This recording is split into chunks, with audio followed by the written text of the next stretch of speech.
Good morning. Have a holly jolly Christmas.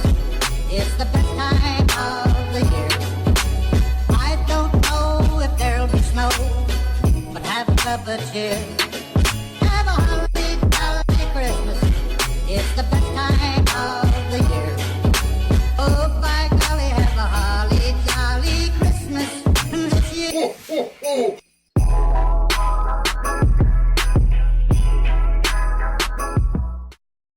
It's Wednesday. Today should be an interesting day. I did have a really good time at the concert. My friend bought me merch. She bought the ticket, so shout out to Monica. But today I have the Sweet Auburn tour with my professor, and then I have regular class. But I do have some things to get done, so let's go do that. Purview of where we are right now. How many monuments do you all see? Monuments or plaques or whatever, whatnot. A couple, like at least 4. Okay, you say at least 4. Y'all see that one right there? Why do you think that that's there? Something significant happened right here. Something significant happened, or it's there to teach you something. Okay? So this whole conversation around, hey, how you doing? All right, good to see you. This whole conversation around public history has to do with how the public is used, what is included, what is excluded, and what it's supposed to teach the public about something that happened. So as a result of this, what we're about to do is I'm about to lay out how there is more African American public history in the next 7 blocks than it is in any other place in the world. But oftentimes Georgia State doesn't even know it because they don't even have the lens to even kind of understand what's going on. So this is the Auburn Avenue Research Library. That's Centennial Hall, okay? Now, y'all know what Centennial Hall is? It was the insurance company, but it's the administration building. President's office. Okay, so They got Alonzo behind them. so you see that plaque right there? Yeah. So now you see what I'm talking about. So like, we walk down these streets all the time, and we never stop to kind of realize, well, why is this plaque here? There's a plaque right there. I want y'all to pay attention to this right here. Born into slavery in Social Circle, Georgia, Walton County, east of the city. Born in 1856, free with the Emancipation Proclamation. And what happens is his father actually acknowledged himself and his brother Joseph. After emancipation, when they were of age, he sends them to Clayton County to go to barbering school. What happens is I don't know if you all know this, but barbers used to be more than just cutting hair. With the economic downturn in 2006 to 2008, they lost their shirt and they needed to get rid of it.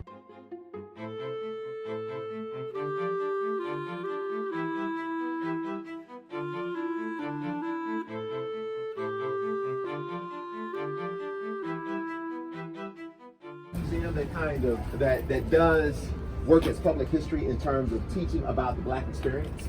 It's a really cool venue, particularly if you want to bring children. If you want to just see a museum, I mean, it's a local run museum. Mr. Dan Moore is a major part of it. If you pay attention, there's a plaque right there, right behind there. But this building right here is also the building for the Southern Education Foundation. This was the organization founded right after the Civil War to get money for Black schools. Yeah, I mean, and I'm not tripping on anybody, but you notice you got coffee shops and all kinds of different things that are kind of coming up. So, this is the location of the original Atlanta Daily World. Now, does anyone know what the Atlanta Daily World is? Newspaper. The Black newspaper. First Black daily newspaper. Now, what's significant about Black newspapers? If I go to the Atlanta Journal-Constitution in 1906, you won't find any conversation around the Atlanta race riots.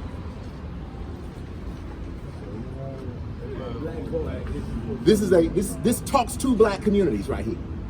Founded in 1928 by the Scott family. Right there. Tell me what it is. Atlanta Life. It's the Atlanta Life Insurance Company. When was it founded? 1905. How do you know? That's a primary source.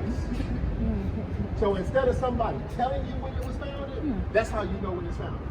Okay? Now, I want to kind of move down here because you're about to see something special. Pay attention to all of the pictures that you see right here, because this is extremely, extremely important. So man, we're gonna be right in here.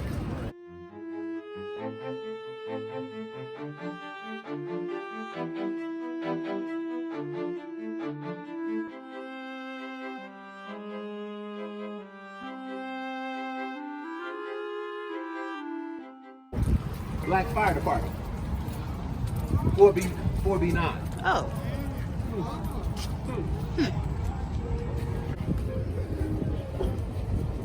So, I want to talk to you all about the Royal Peacock. Now, this was called the Top Hat and the Royal Peacock. This was the spot to party in Atlanta. So I don't know if y'all know this, it's not until the mid to late 1950s that the Fox is integrated. So if you were Ray Charles, or if you were Cab Calloway or Duke Ellington and you came to Atlanta, if you performed at the Fox, black people were not allowed to do so unless they were way up in the nosebleed section. This is a part of the amphitheater that's been connected to it. I want you to pay attention to the murals here. This is all public history. Y'all know who Ella Baker was? That's Mao Zedong, Chairman Mao of the Communist Party. Why would you think black people would be interested or have a mural of that? Socialism. Socialism or communism. See, in a capitalist society, somebody always has to be on the bottom. That's why black people have been interested in. Now, I don't know if this is true or not, but this is a primary source project if someone wanted it. 1904. The oldest black shop in Atlanta since 1904. I think it means black as in catering to black communities. You know, somebody can see what's going on. They say they still cut hair. They got a phone. They used to have a phone number up here, you know, but I ain't never seen nobody in there. But I want y'all to pay attention to something here, all right? We're about to enter into a different kind of spot. Yeah. Pay attention to that right there. Y'all see that?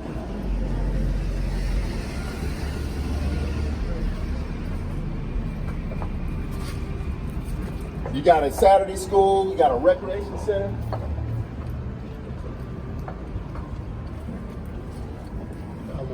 Medicare cost paying going on.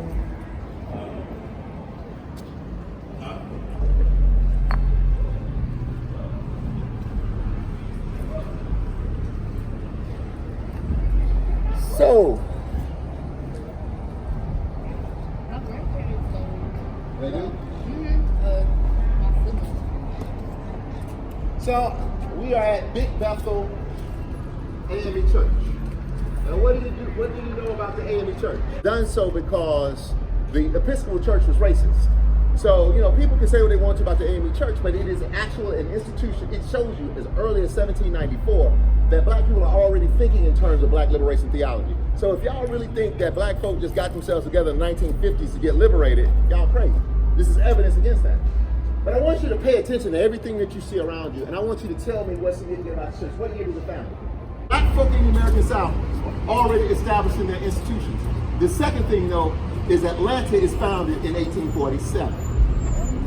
So this church, or the structure, the idea of this church, you know, may not be the same building, is founded on that principle. And this is a free space. This is one of the few places that black folks were safe. The interesting thing about it is that Morris Brown College was founded in the basement of this church. The original Morris Brown campus used to be right over there. We're going to go into the Oddfellows building, okay?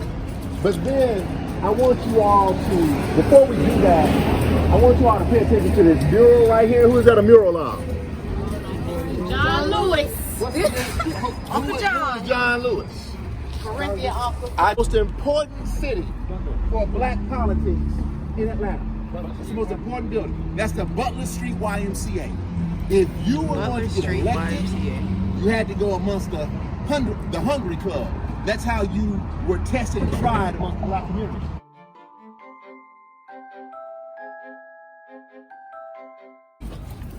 I told you to don't touch nothing we can't afford.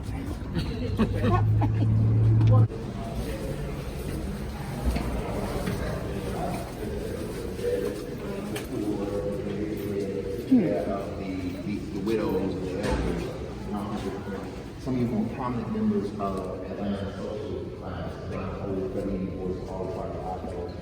Because of the my birthday party was in they have a really cool veranda up there. So, a movie theater in here, and they used to have 2 old school movie seats here. This is a place where black people could actually go. The thing is, it was kind of a secret society. I want you all to take some time, and I just want you all to look at all the pictures up there. Those are primary sources. This gives you a history of Atlanta that folk will miss until somebody who is black like you writes something like The Legend of the Black Mecca, who understands what's important to black folk. You know what I'm saying? So But don't touch nothing.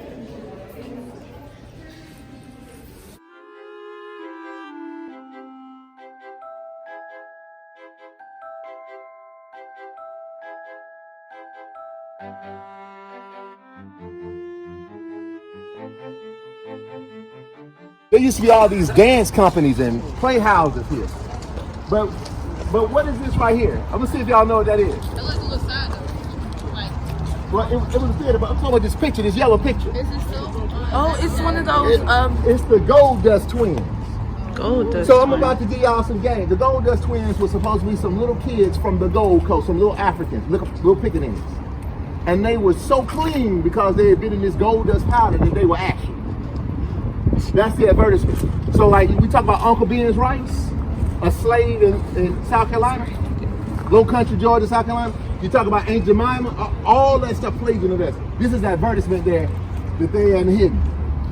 This was normal for black people to endure this stuff, and you go to the store and you buy that, and you. So basically, what it is your money go to support these images. And I'm not saying that we ain't supporting images and stuff like that right now. All I'm saying is you got this kind of advertisement here, and for young people who don't really know a whole lot about this presents a problem.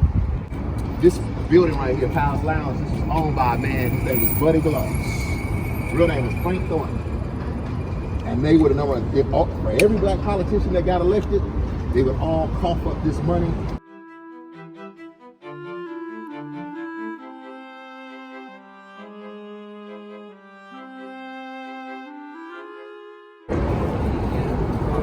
It starts to let you know all the things.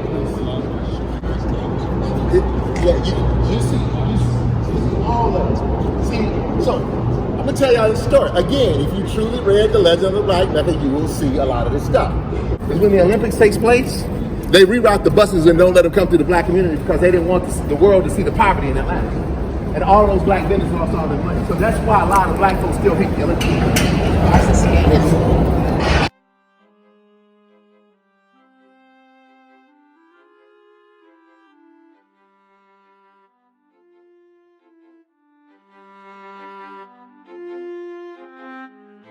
So who is this? Don't look. It's not Martin King, but that's a trick. It's a trick question. It is a trick question. This is John Wesley Dobbs. Okay. I mean, I get it. First time, doing research. I mean, when you look at it, I asked that question from back there because I want people to say Martin King. It don't even look like it. it. It has such a grip on the city. But I'm gonna tell y'all, so a sculpture to John Wesley Dobbs. One of the things that becomes critical of Atlanta during the Olympics is that, or through Annie Young's mayor and the Olympification of Atlanta, is that the city had no respect or love for the history and community. This block over is John Wesley Dobbs. Okay, so many of y'all would know him in the way in which I often present him as he is Maynard Jackson's grandfather. He's actually Maynard Jackson's political mentor. Maynard Jackson did a lot for the city. He was really cool in his own right. But this is where we are, and I want you all to pay attention as we move forward. I want you all to look at this plaque over here that talks about the decline of the Auburn Avenue district. If you truly read The Legend of the Black Mecca, it talks about how Maynard tried to revitalize himself off the ground.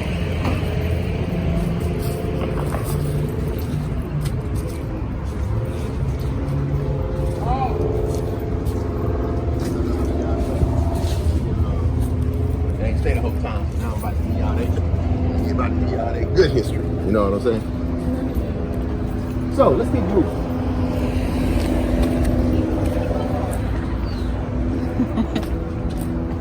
Folks don't ever think about the physical aspect of it.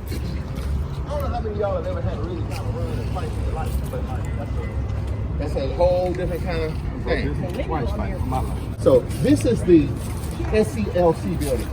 This is what King built. So if King was still alive and able to move around, you could possibly, if you stood here long enough, you would see him go in and out of that building. I mean, I know King has been deified as being like, you know, this almost godlike figure, but he was on Masonic building. When was it built?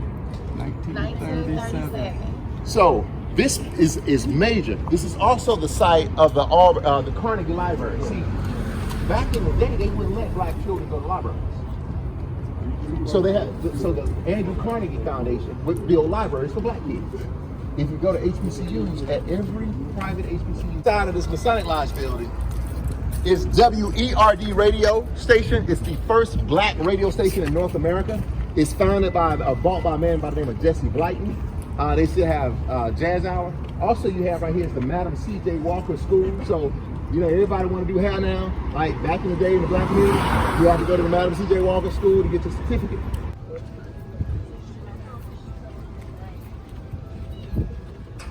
Yeah, I can't reach And that. then when the revolution comes, now y'all got to be fit. Y'all got to be able to hold them. Sometimes you got to know when to hold them and know when to fold them. Get me a scooter. All right, so we are at Wheat Street Baptist Church. Wheat Street Baptist Church is founded when? 1869. So this past summer they 150 celebrated years. 150 years. I had the distinct pleasure of being one of the persons that they did. A woman named Geneva Hagerbrooks. This has been around a long time. She was known for, not everybody's gonna march in the streets with civil rights, but she would make sure that when the children were put in jail during the Atlanta student movement protest, she would bail them out and make sure that they had food. Alonzo Hunter would make sure that they had signs and all that kind of stuff. So you gotta understand that there are different levels to that. Let's keep it moving. So we can be William H. Border.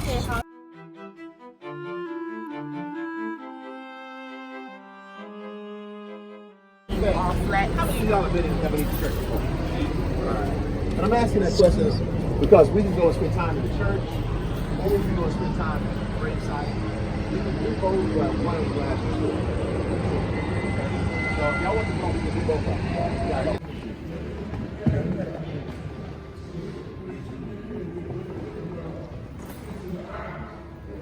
Kenji National Historical Park and particularly historic Ebenezer Baptist Church. My name is Doug and I'm going to be telling you a little bit about the history of this church.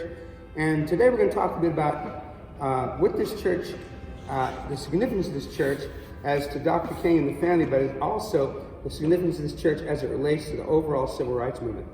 And I'm going to start by making a statement, and I'm going to go on and prove that statement as we go along here. I'm not sure there ever would have been a civil rights movement if it hadn't been for the historic black church, which Ebenezer Baptist Church was a part of. So you all have a great holiday. Don't go to jail. Don't get in no trouble. I hope, my hope is that everybody comes back here in one whole piece, better than you ever been. Get you some rest. I know that's what I'm trying to do. And we'll go from there. So I'll see you all later. All right. So I got to head back down We here all and bring my walking next in the class. same direction. Yeah. So. Don't forget to like, comment, and subscribe.